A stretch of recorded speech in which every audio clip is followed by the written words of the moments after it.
Okay, so this is the quiz problem that we were working on in class today that we didn't have time to completely finish. What I want you to do is watch this video and follow this process. What I'm going to do is assign some problems from the books that are going to be, from the book that will be similar to this, and I want you to do those problems as practice for the quiz that we're going to have again tomorrow. It's going to be basically a reassessment of these concepts. There's going to be one where you're going to have to find torques when an object is in static equilibrium, and then you're going to have to find angular acceleration when the object is not in static equilibrium.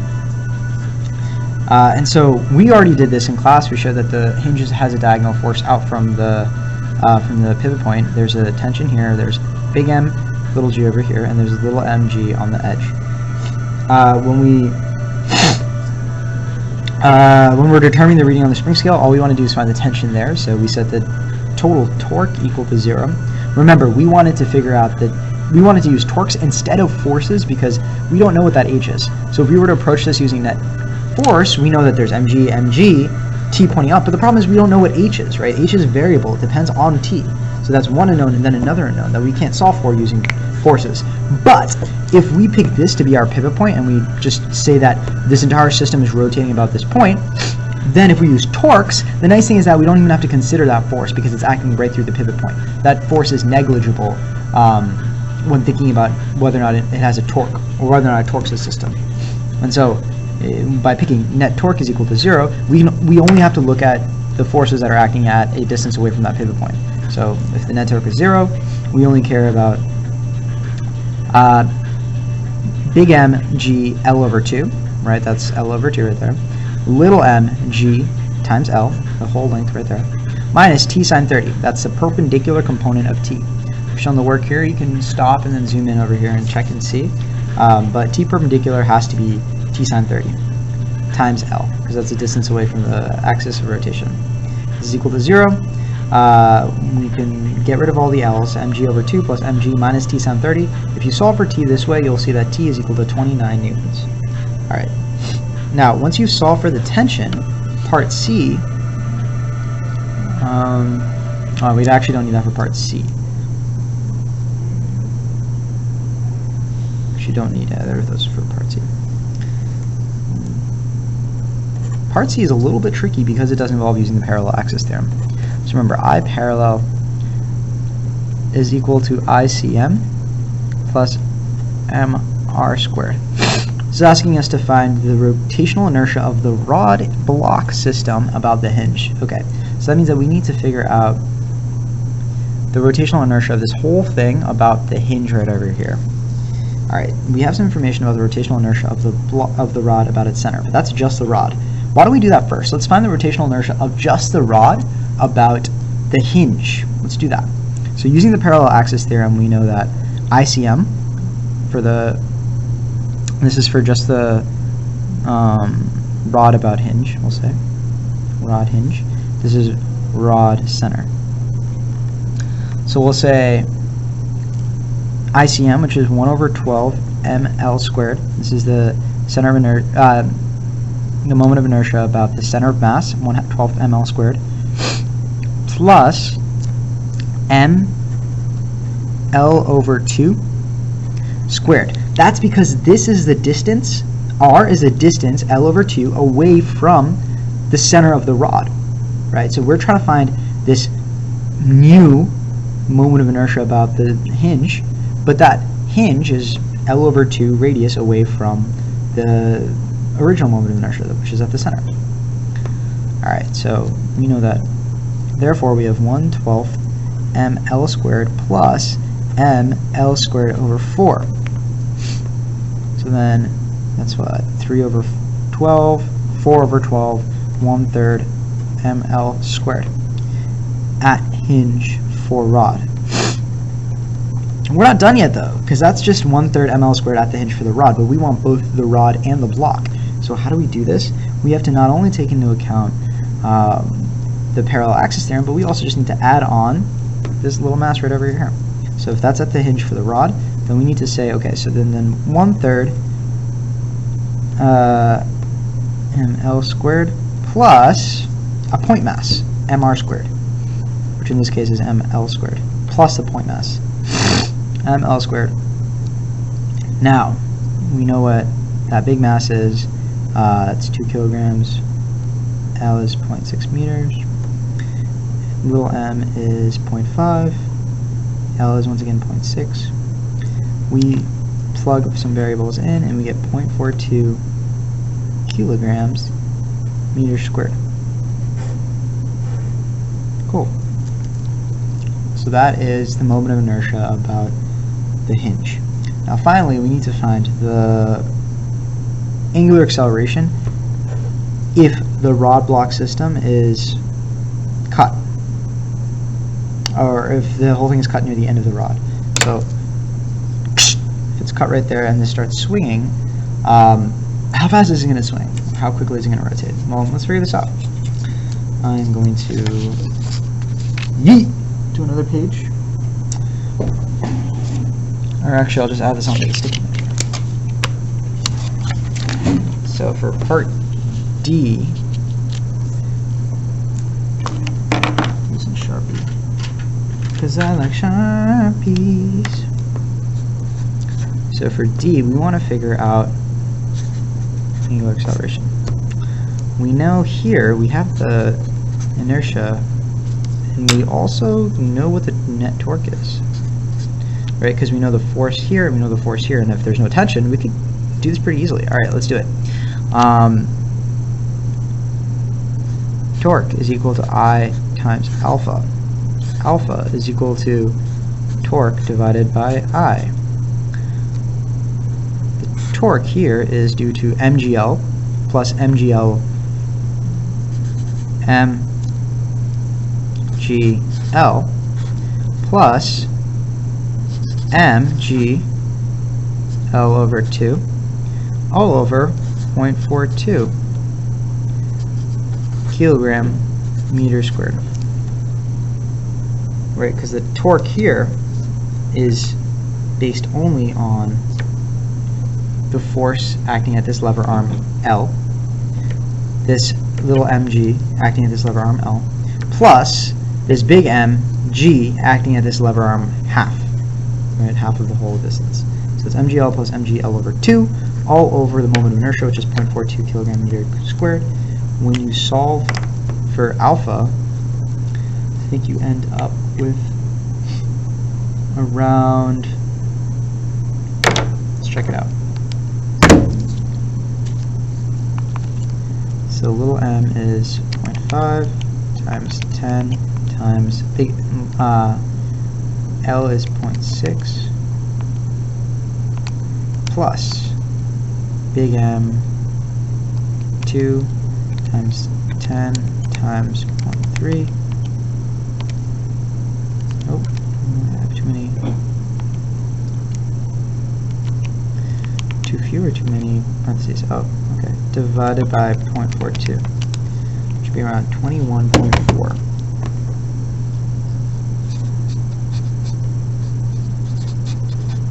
21.4 radians per second squared.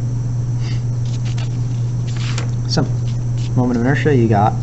Torque, you just calculate using the forces and the distance away from the end. Okay. Now let's try this problem. Alright. For this problem, we want to determine first what this mass is going to be so that the whole system remains in equilibrium.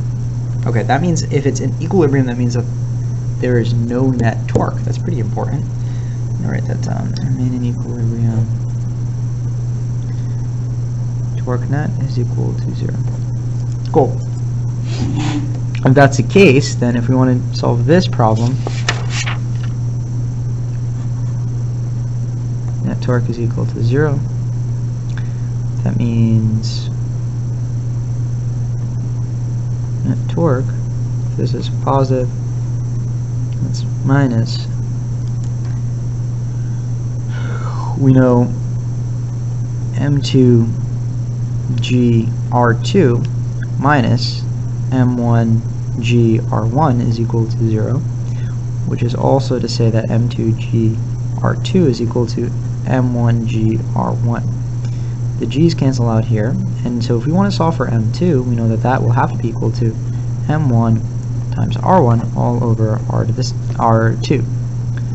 We know that over here that's 20 kilograms times 0.5 meters all over 1.5 meters gives us 6.67 kg.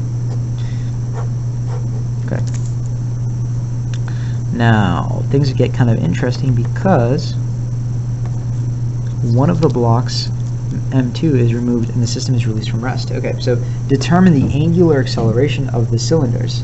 So if we just get rid of this mass, then we know that this is going to start to spin, right? Because there's nothing else to resist the torque from this mass right over here. So then this is going to start spinning. We have to figure out what the angular acceleration of the cylinders is. Now, if this starts rotating, we know that the net torque is equal to I times alpha. It's not equal to 0 because we know that it is in fact going to start accelerating. The nice thing is that we also know that there's only one torque, and that is this T1, I'm going to call this T1, times R1. And that is equal to M1 times G times R1. Right? And then this is equal to I times alpha. So if I really want to figure out what alpha is, because that's what I'm asked to do to determine the angular acceleration, I just need to take into account M1G times R1 over I, which I have over here. So I have plenty of information to help me solve this. So M1 is equal to 20 kilograms. G is 9.8 meters per second squared. R1 is 0.5 all over I, which is 45. Tells us that the angular acceleration is around 2.2 radians per second squared. Okay. Now determine the tension in the cable supporting M1. Oh, this is a little bit trickier, but I know we can do this. To find the tension in the cable supporting M1, we have to use forces.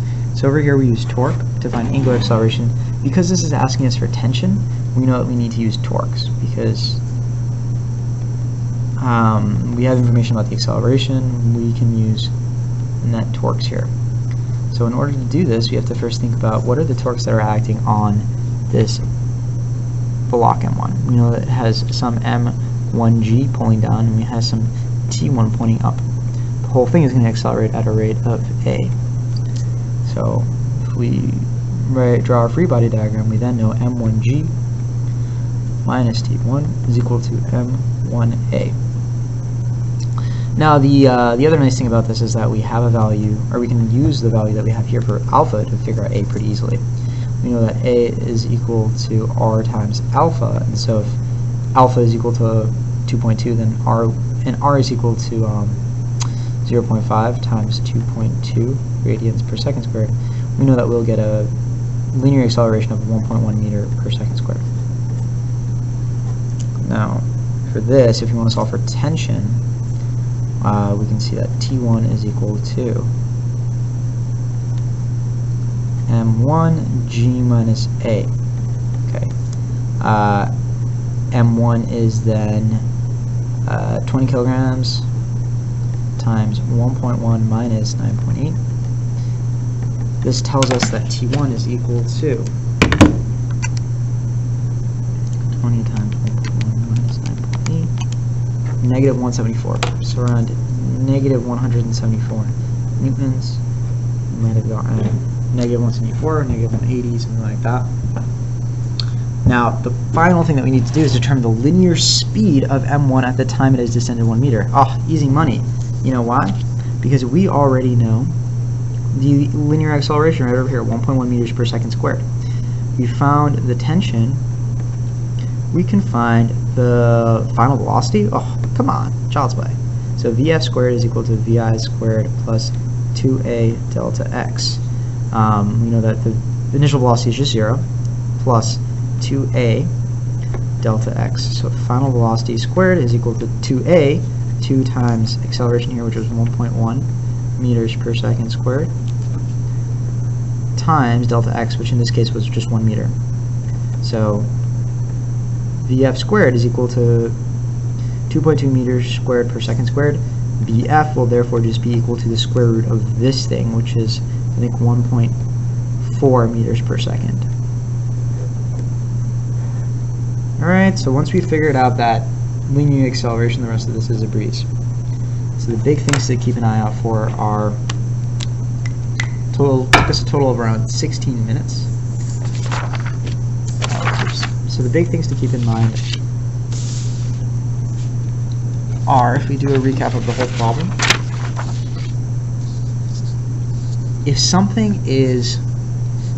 we were asked to find the tension for a setup like this, or the weight of any point, or anything at all when you have a hinge, you make sure that you treat that hinge as the pivot point, or the axis of rotation. Make sure that you draw an X right there, and establish that as your pivot point. And from then on, use torques to find anything that you're concerned about. Then you might need to use the net force equations from the hinge to help you figure out, maybe if this was asking you for the friction force here, maybe to figure out that friction force.